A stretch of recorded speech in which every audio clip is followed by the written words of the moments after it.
Qlobal cənub və qlobal şimal bu günləri belə bir bölgü var və bunu təkcə qərb icad etsə, Çində keçirilən tədbirlərin çoxu eyni adı altında gedir və təqdir olunur, müdafiə olunur. Çində hansı tədbirdə qlobal? Mən Yeni Azərbaycan Partiyasının xətti ilə biz Çində, deməli Çin Komünist Partiyasının keçirdiyi strateji beyin mərkəzlərinin tədbiri idi.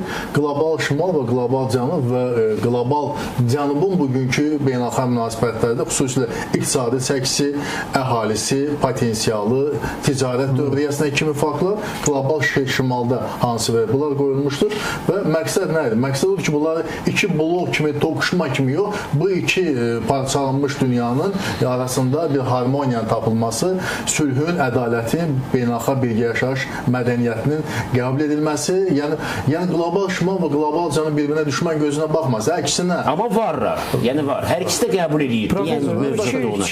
Sahiblə birlikdə sadəcə qəbul eləmirlər. Beyin mərkəzlərinin indi bu ayrıdır. Bu beyin mərkəzlərinin birgə yanaşmaları ayrıdır. Yeri gəlmiş Azərbaycan Prezidenti Cənab İlham Əliyev bir neçə çıxışında söyləyib ki, bəli, Çin bugün qlobal cənubun lideridir.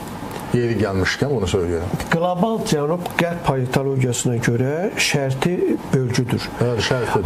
Harda var ki, siz harda görmüsünüz ki, 15 dənə dövlət çıxsın desin ki, mən qlobal şimalam. Və yaxud da 20-si desin ki, yox, mən isə qlobal cənubam. Belə bir şey var.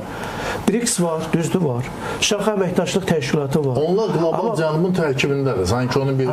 Ona görə deyirəm ki, bu politoloji bölgüdür və burada hansısa hərbi blokdan, hətta iqtisadi birlikdən də söhbət getmir. Politoloji bölgüdür, amma tədbirlər o adına keçir.